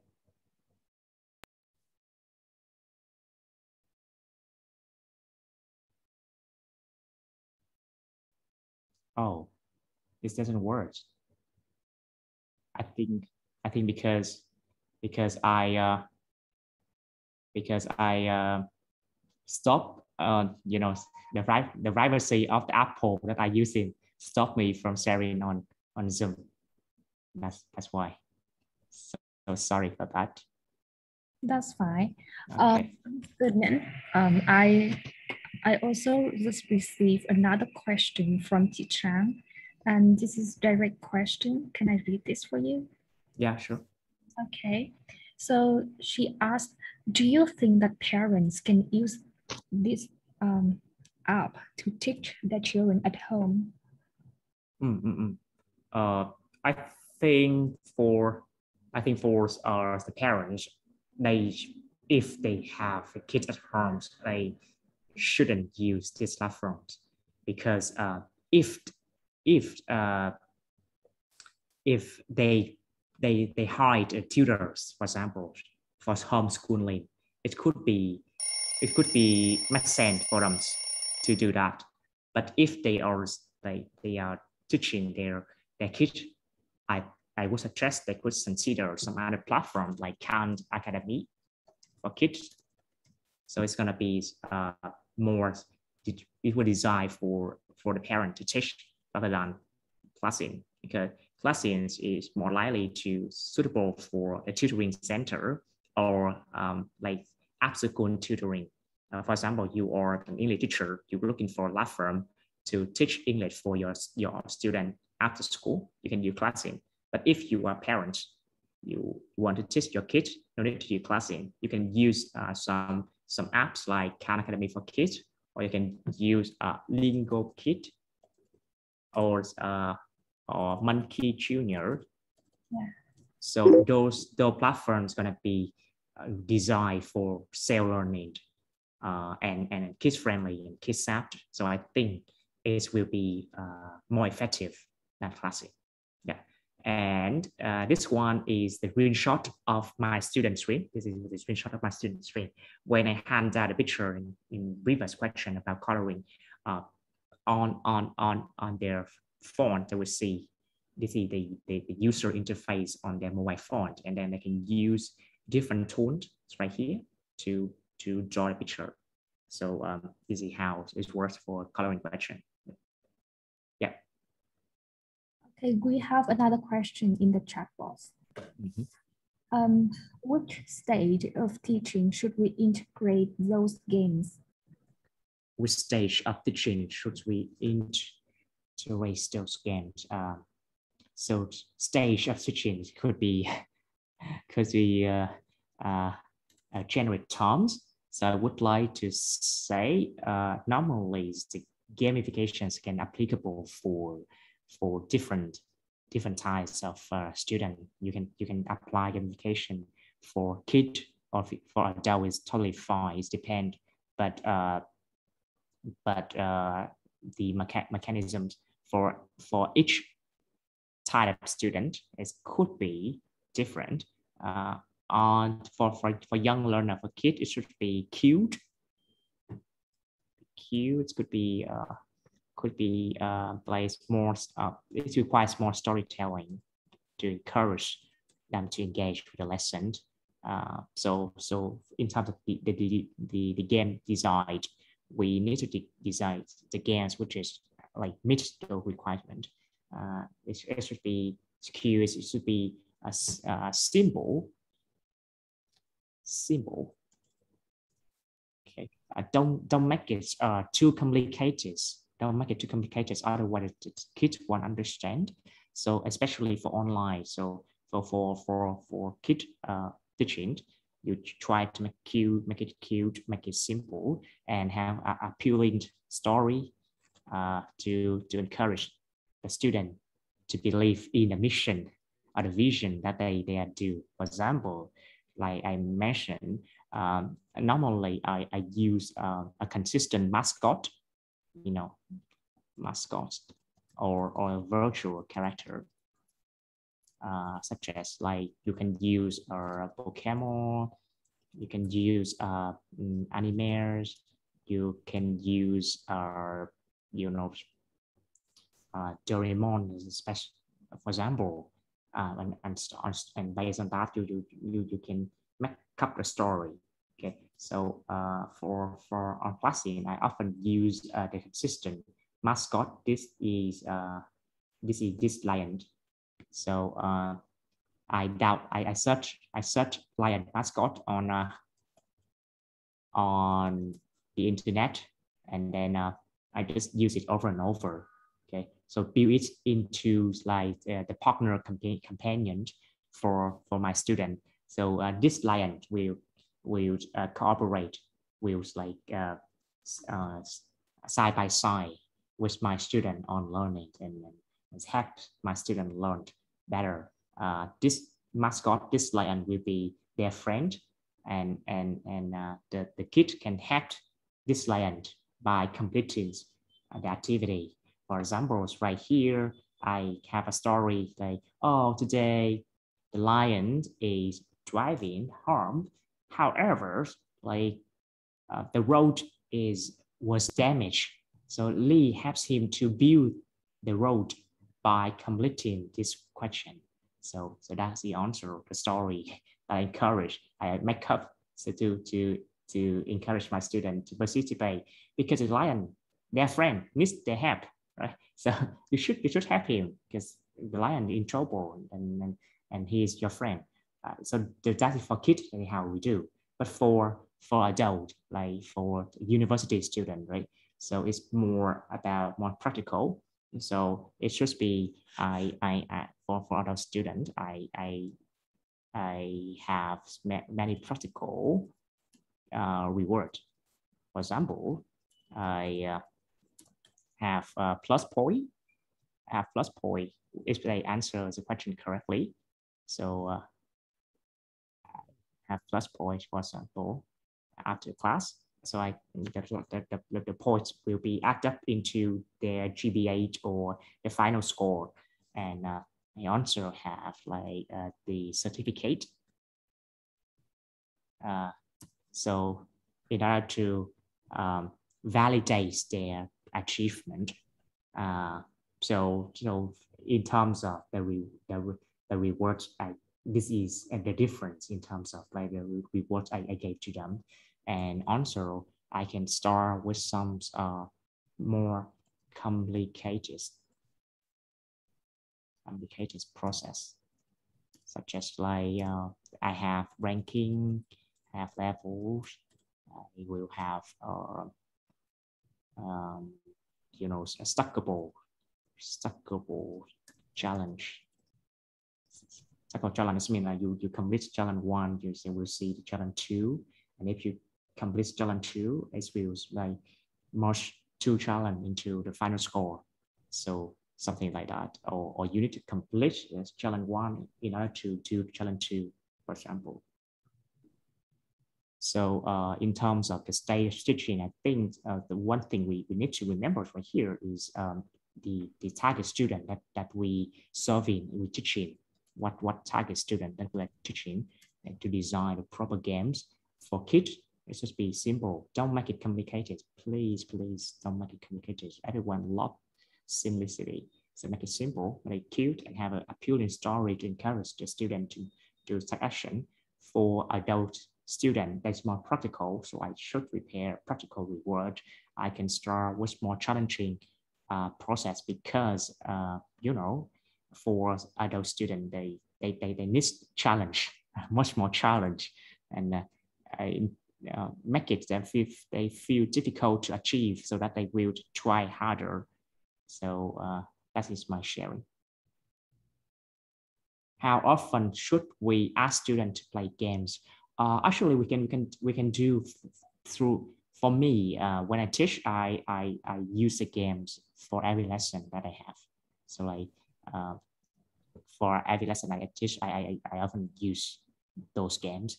Why? Because, you know, for example, there one course called flyers, like rep. So we have this is 3-month course, and there are 36 lessons. So so for this course, I have the games for every lesson that I learned, so they can play different games for every lesson. You can reuse the game, you can change the content. It's all fine. And then I have the leaderboard to track the progress, and then the one who play the winners could get like a gift from me. So it's not just you add one games in one lesson, but it should be a system.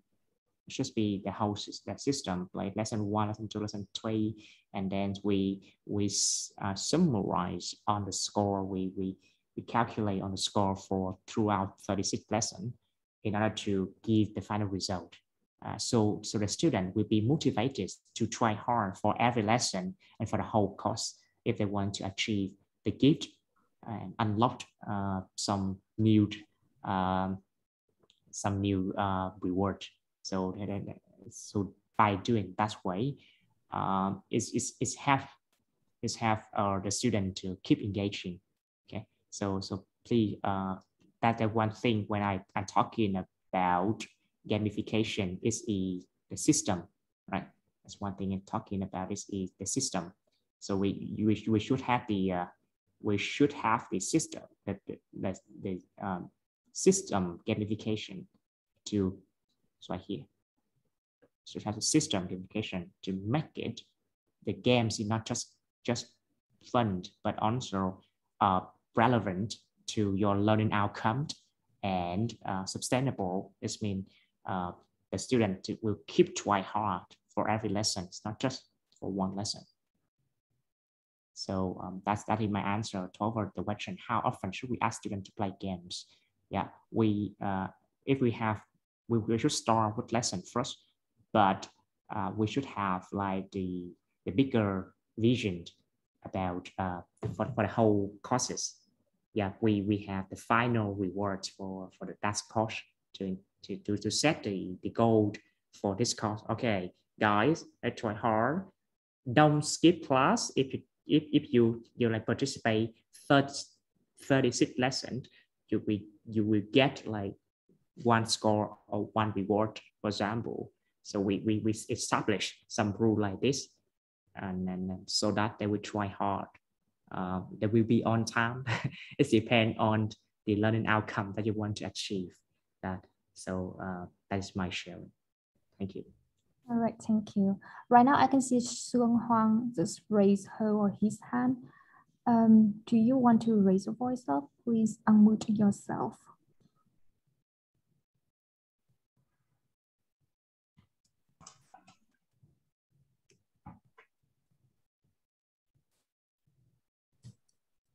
Hello? Yes. Okay, you can hear me, right? Okay, thank you. Dear Young, thank you for your sharing. I do have, I think, 2 questions related to rewards, because I see that in your talk, you mentioned quite a lot about rewards and reward system. So in your opinion, how important are rewards to gamification in learning? And if it is, what reward features do you recommend that it should be available? Then the gamification going to be effective in learning. Yeah, thank you. Yeah, thank you for your question. Yeah, so in the past, before I started teaching, I don't think the word's important, but actually when I start teaching, and then especially when I work with many young learners, I feel that the motivation, the need to show off yourself, to define yourself, to self-actualization is really high. For my learners, a trophy I give to them on ClassIn is make them happier than any like material rewards that they could earn. So because they get recognized.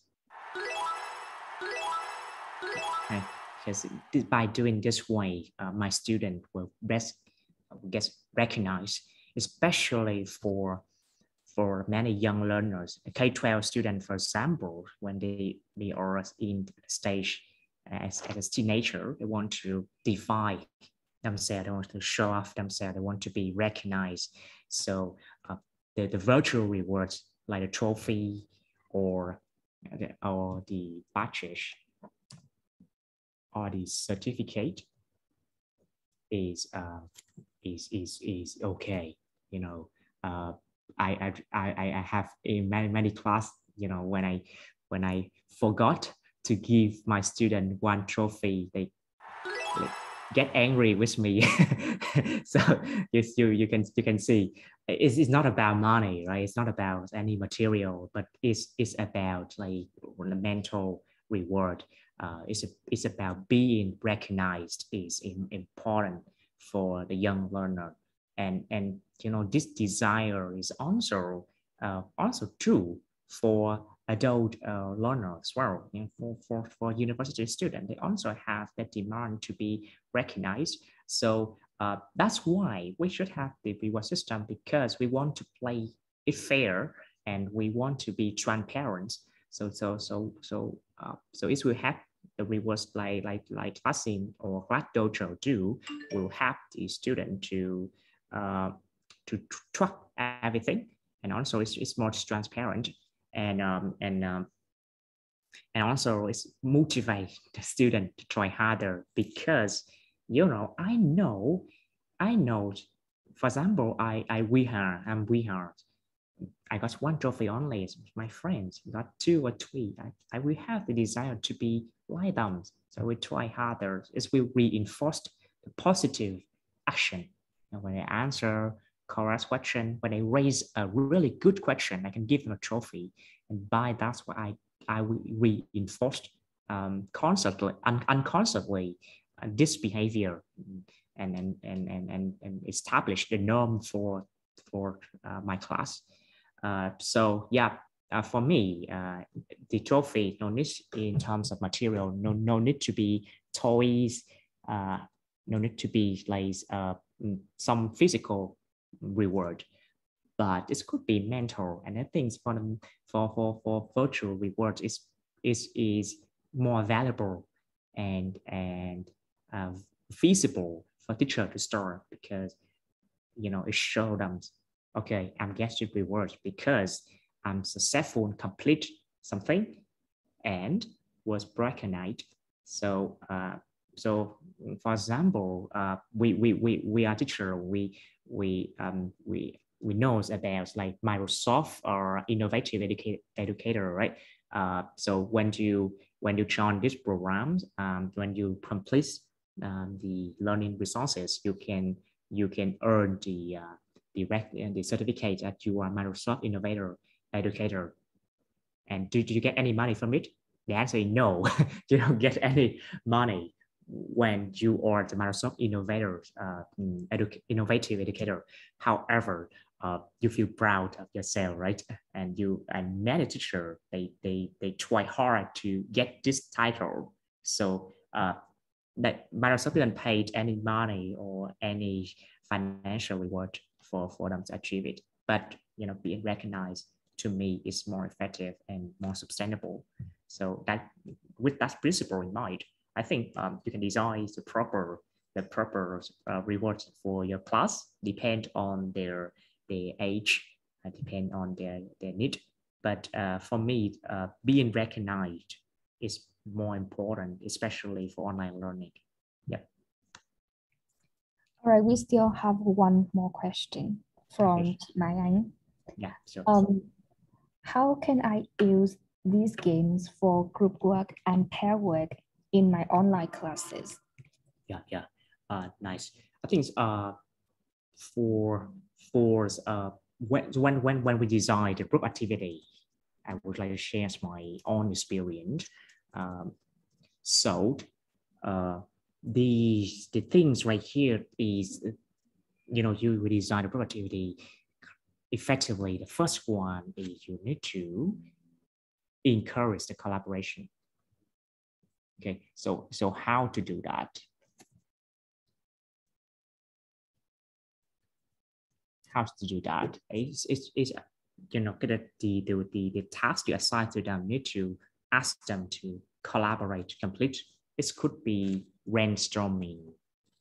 It could be brainstorming a plan, or any idea, or it could be solving the problems, which requires everyone to type, such as I give them different words. I give them different words like eat, like nice, beautiful, beauty, and then I ask them. Okay, so I ask them to like sort it out. I give them problems like sort it out, okay, to the right word forms.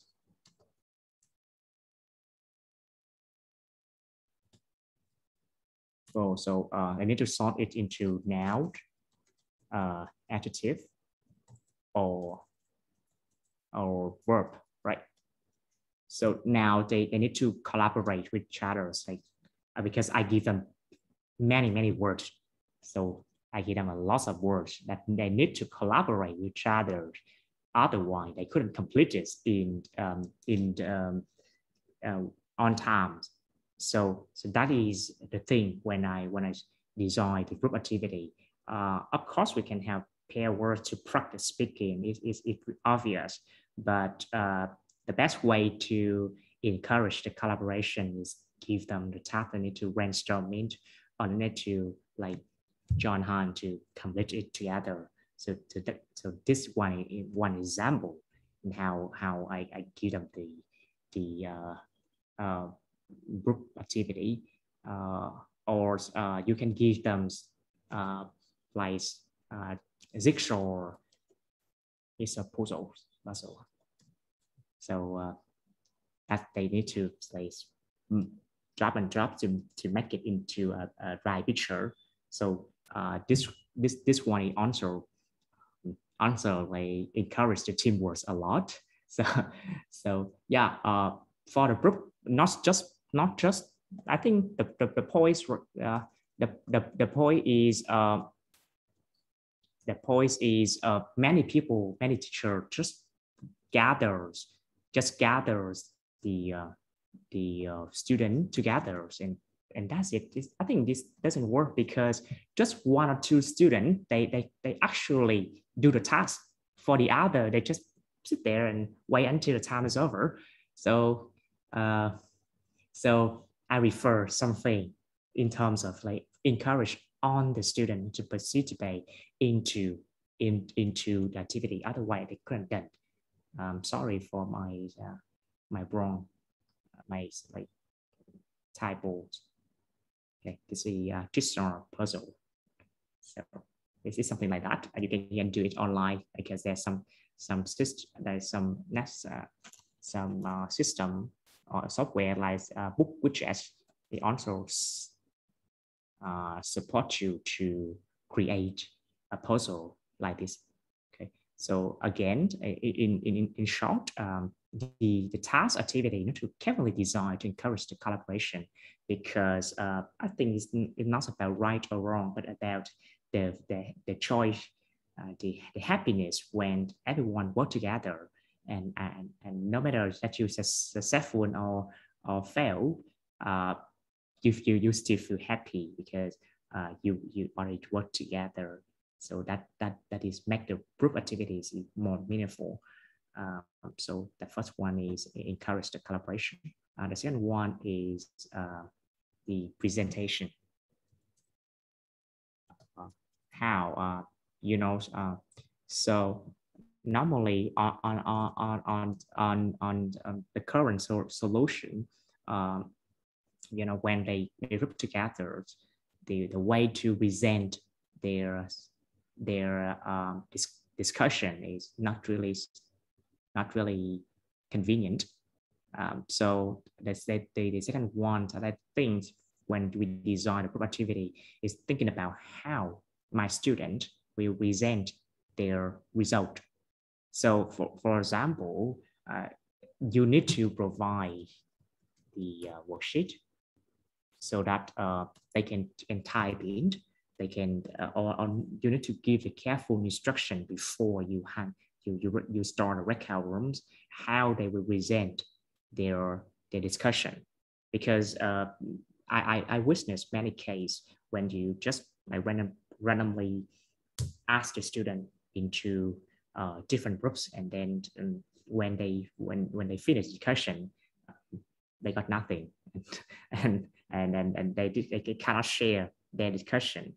So that is the thing to make group activity effective. I think how you plan the group presentation after finish the discussion is also important. This means that require you to prepare the materials and worksheet and also the rules how they're going to do. And then the last one is grouping plan. Maybe you will notice that in the class there are some active members and non-active members, right? So how you can mix those members together, it will be helps you have a healthy group rather than like just use random grouping plan provided by the software. You should to know your student and group the right student together. So a healthy group should have active student to stimulate the conversation and encourage inactive member to join. Not just like a group just full of inactive members and full of like inactive members, and therefore grouping plan is also a thing that we need to consider carefully. It's convenient to use a random feature provided by Zoom or Teams, but however, when you teach the class, you follow the class for a long time, I still suggest that you or Zoom or Team, they support say group. So you say the grouping plan and you can reuse it, and in that group which one will be the leader, so that they can have the discussion more effective. So that answers my observation when we start to use breakout rooms online, and something that we can do better. All right, thank you very much. We still have one more question in the chat box. What would you like to say to encourage students if they answer incorrectly? What would you like to say to encourage students if they answer incorrectly? For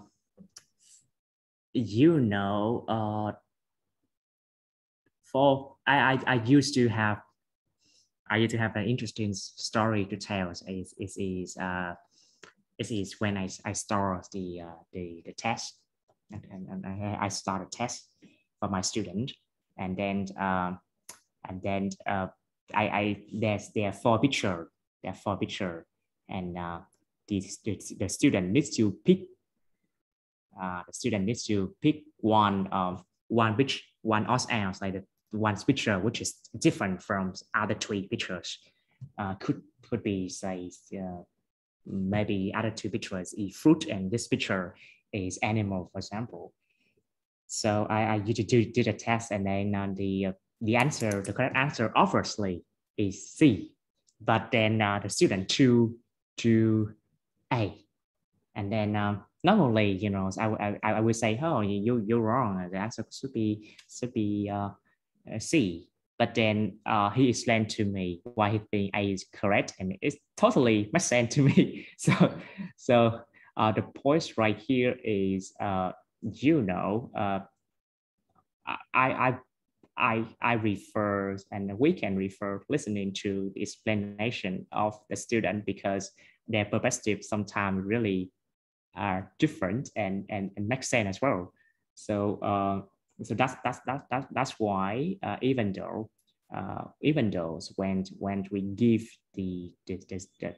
when we give the student a multiple choice question, I know this student have incorrect answer, but I still refer to bring them to the spotlight to ask them, give me the explanation, because who know they're gonna have a different perspective compared to me, or what we've been taught, and it will encourage like creative thinking for your student as well. So that story remind me that the kid, our student, is super creative, and they can discover many different angles that we don't see. I think is like create a safe and democratic environment is the objective at the end, where we can listen many interesting ideas that we never able to listen in the past. If we just stick with the correct answer, if I just stick with C is the correct answer for this question, I will never discover another angle, which is also true. So that is my answer. I know it's not fully satisfy your question, but I hope that it gives you a food for thought about what we write and what was wrong in the class, and then be more open to that.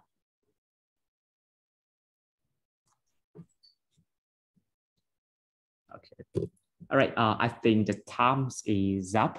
So thank you so much for spending time on Friday with me today. And thank you so much. I wish you have a nice weekend. And don't forget to join other session tomorrow. Okay, thank you. All right. Thank you very much for your great presentation.